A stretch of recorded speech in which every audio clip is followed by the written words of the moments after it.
Kim, can we just start at the basics here? What is fostering? Fostering is the need for young people in social care to have people who can look after them within safe and caring environments, whilst their parents or their families are at times in their lives where they need additional support. And are you always on the lookout for new foster carers? Definitely. The need for foster carers is always going to be there.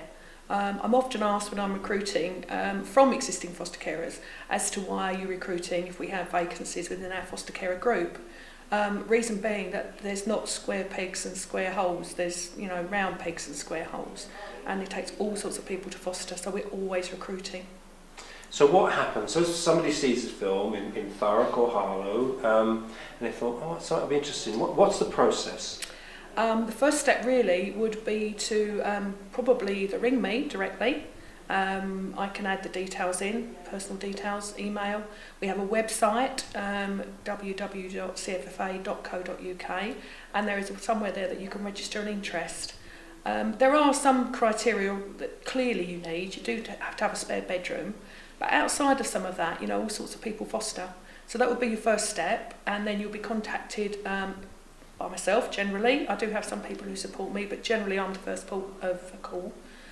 We would have a quick chat, and if you felt it was viable and I felt it was viable, I would arrange either myself or one of my social work colleagues to come out and visit you and discuss things further. There's clearly a lot of support. That support goes on all the time, yes. Does it? Yes, it does, yeah. Within an independent network such as a CFFA, you have your own supervising social worker. And the support starts from the very beginning with support from myself. Then once you're visited, and if you do move forward, you're supported by an assessor who will carry you through the assessment.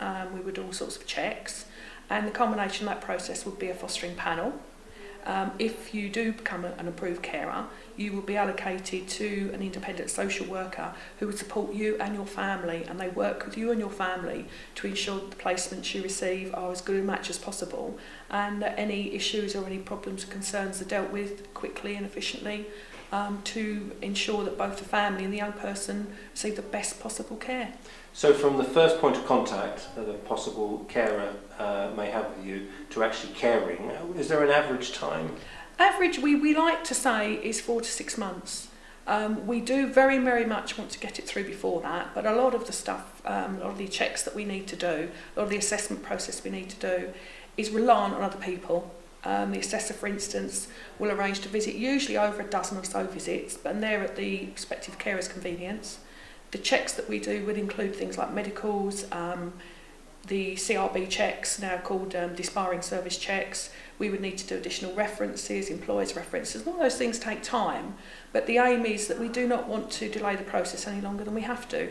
And we ourselves work to our own personal guidelines and timelines as to how long we think an assessment should take.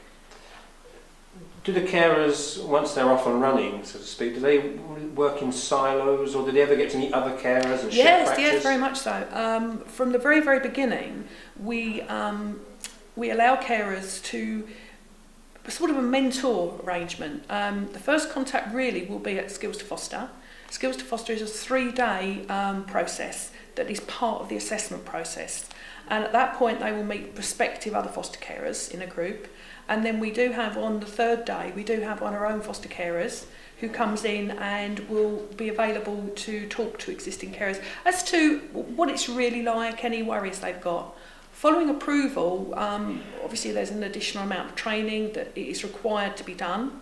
As well as that, there are support groups that we require and our carers like to attend.